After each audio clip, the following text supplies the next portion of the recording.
आता तरी पालिकेच्या आयुक्त मनोज कुमार सूर्यवंशी 8 महिन्यासाठी का आहेत? 8 महिन्यानंतर आपल्याला नवीन आयुक्त मिळतील, परंतु या 8 महिन्यामध्ये त्यांनी आपल्याला जे आहे की अशा प्रकारे धडाडीची कारवाई दाखवावी की जेणेकरून वसई विरारकरांना न्याय मिळेल। या राजेश नंदा यांनी हा बोगस TLR का केला? कारण हा ओरिजिनल TLR वर त्यांनी परवानगी मागितली असती तर त्यांना परवानगी पूर्ण मिळाली नसती।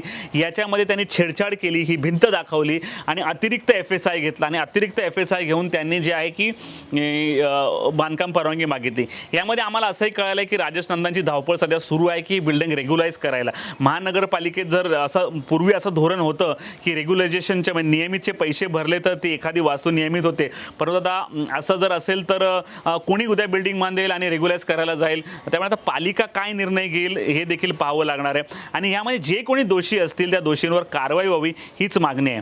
मनोज कुमार सूर्यवंशी यांचे आभार मानावे लागतील की यांनी स्वतः पुढाकार घेतला आणि अशा प्रकारच्या बिल्डिंगवर CC रद्द करण्याचं धाडस दाखवलं, जे आयुक्त अनिल कुमार पवार यांनी नाही दाखवलं, जे नगररचनाकाल वाय शिवा रेड्डी यांनी दाखवलं, ते काम हे मनोज कुमार सूर्यवंशी यांनी करून दाखवलेले आहे। या बिल्डिंगवर गुन्हा कधी दाखल देतो यावर देखील आपली नजर राहणार आहे, कारण 4 दिवस झाले गुन्हा दाखल झाल्यानंतर देखील त्याची बातमी आम्ही तुम्हाला देणार आहोत। HP साठी प्रवीण नलावडे, वसई।